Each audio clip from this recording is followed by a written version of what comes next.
coupé, ça raconte plusieurs choses, mais ça les raconte dans le désordre. Et voilà, mais ça, pour résumer vraiment très fortement, ça raconte l'histoire d'un film raté, et ça pourrait se résumer par comment bien foirer son film. Voilà. C'est pas vraiment une comédie de zombies, c'est une comédie de tournage. Et il se trouve que c'est un tournage d'un film de zombies. Ce qui est marrant, c'est que bon, on peut montrer des acteurs en train de faire des choses plus ou moins classiques et tout, mais c'est vrai que des acteurs qui mettent des coups, qui coupent des têtes avec des litres de sang, il y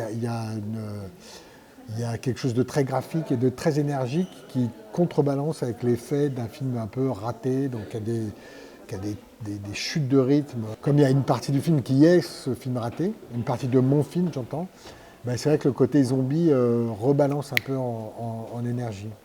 Non, j'ai voulu faire un film marrant. Et franchement, on était un peu en fin de pandémie et quand j'ai pris la décision de le faire, c'était en plein confinement et tout ça. Et j'ai voulu faire un film vraiment très marrant, avec un truc où on se lâche un peu. Voilà. Le reste, c'est pas que c'est du blabla, mais le reste, oui, c'est ce qu'il y a. Mais la promesse, le truc, d'abord, c'est ça. Une comédie bien fat, quoi.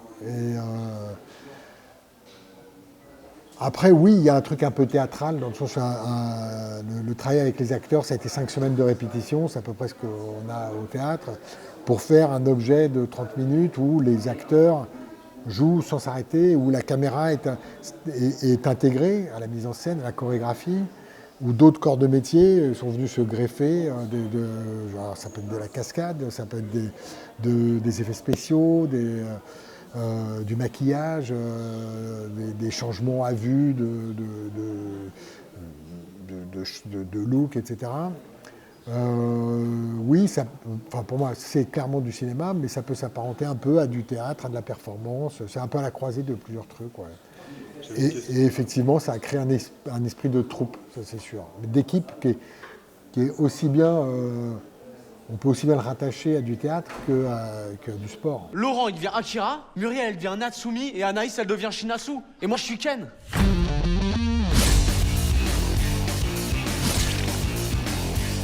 Par contre, rigole pas. Non, je te jure, te marre pas. C'est moi qui suis un écran, mec. L'avantage des films cultes, c'est que c'est pas des films extrêmement populaires. C'est des films qui ont une niche, en fait. Donc, il a été fait, c'est un film d'étudiant, il a été fait dans une économie spéciale, c'est un gros succès au Japon, mais c'est pas un énorme succès, en tous les cas en France, c'est-à-dire les gens qui l'aiment l'adorent, mais en tous les cas c'est pas un film extrêmement populaire. Donc il n'y avait pas si vous voulez, il n'y avait rien c'est plus compliqué de faire un remake de Top Gun Maverick que d'un film que peu de gens ont vu. L'exercice du remake de toute façon est un peu spécial. En fait, moi, je l'ai fait un peu comme si c'était le scénario de quelqu'un d'autre, voilà. Donc, on va faire mon travail de réalisateur. Mais c'est pareil Et en fait, pour moi, c'est pareil, en vrai, que je parte d'un livre, d'un scénario qu'on me propose, d'un film. Finalement, à un moment donné, vous refaites le truc. Et même si je suis resté assez fidèle, j'ai pas eu... Je n'étais pas du tout dans le truc de dire je vais tout changer, tout ça, pas du tout. Je trouve que le film marche très bien et je suis resté assez fidèle. Et pour autant, je pense avoir fait un film à moi, quoi. Voilà. Ça a toujours été un fantasme à moi de dire j'aimerais bien qu'on nous donne, je sais pas, 8, 10 réalisateurs, chacun le même scénario. Et en fait, et à la limite les mêmes acteurs. Et chacun fait son film. Et je pense que c'est des films totalement différents. D'ailleurs, j'ai discuté avec Shinichiro Ueda, le réalisateur du film original, et c'était hyper sympa justement pour ça, parce qu'en fait, lui, il m'a dit, moi je lui ai dit à quel point j'étais admiratif de son film, que je trouvais assez miraculeux en termes par rapport à l'économie qu'il avait, le temps qu'il avait. Je ne sais même pas comment il a réussi à faire un film aussi réussi. Et lui, à l'inverse, me disait mais moi j'ai compris des trucs sur mon propre film en voyant le tien. Et il me disait mais je suis tellement content que tu aies fait ça parce que moi je ne pouvais pas le faire. Je suis tellement content que tu aies rajouté ce personnage parce que c'est une trop bonne idée. Non, c'était marrant. C'est mon film. Tu fermes ta gueule.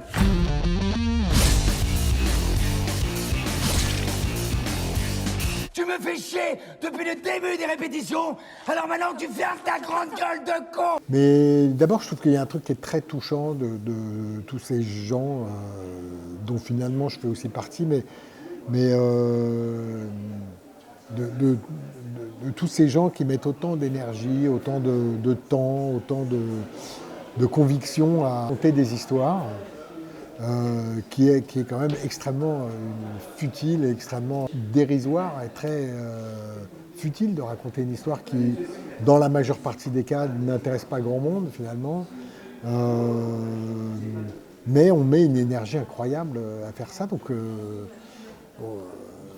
tout ce que ça implique, et de ridicule et de très noble, il y a un truc qui est à la fois héroïque et à la fois dérisoire là-dedans.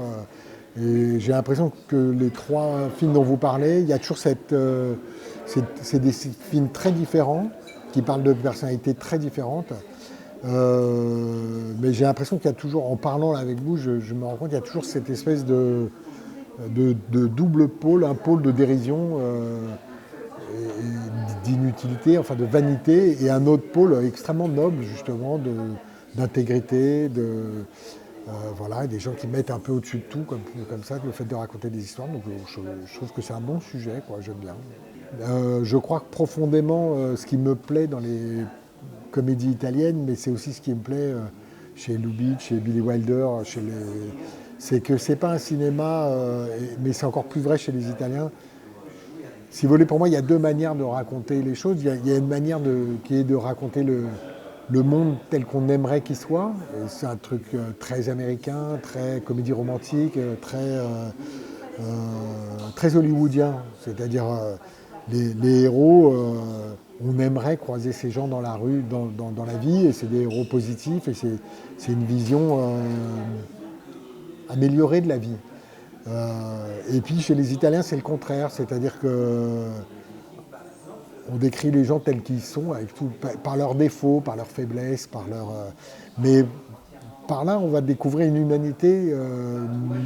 Elle n'est pas du tout par défaut, mais il y a une forme de cruauté, mais qui est un mélange de cruauté et de tendresse. Donc, c'est-à-dire, ce sont des êtres humains, et on ne leur demande pas d'être des surhommes et d'être des héros de cinéma. Ce sont des êtres humains, ils sont faibles, ils sont un peu radins, ils sont mesquins, ils sont égoïstes, mais finalement, cette humanité-là, qu'on donne à ces héros-là, elle nous réconcilie avec nous-mêmes aussi. Pas en nous donnant une image sublime de nous-mêmes qui finalement, on n'est pas ça, on n'est pas des héros de comédie, on n'est pas Hugh Grant, mais on est plus Alberto Sordi, je pense. Voilà, donc c'est ça que j'aime. Donc oui, je crois que moi, au fond, alors très modestement, je ne pense pas être dans une représentation améliorée de la vie. Je pense que, même si là, ça se termine bien, et je ne dis pas que c'est des mauvais sentiments, mais en tous les cas, les personnages sont plutôt décrits par leurs défauts. Non, moi je crois que je serais un zombie un peu à l'écart, quoi. J'aimerais bien être un zombie plutôt pacifique, quoi. Un zombie qui ne cherche pas forcément à convaincre ou à mordre les autres.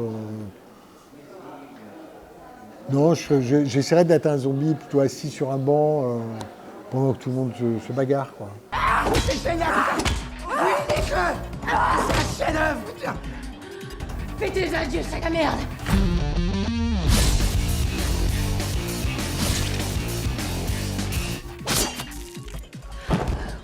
Saloperie zombie.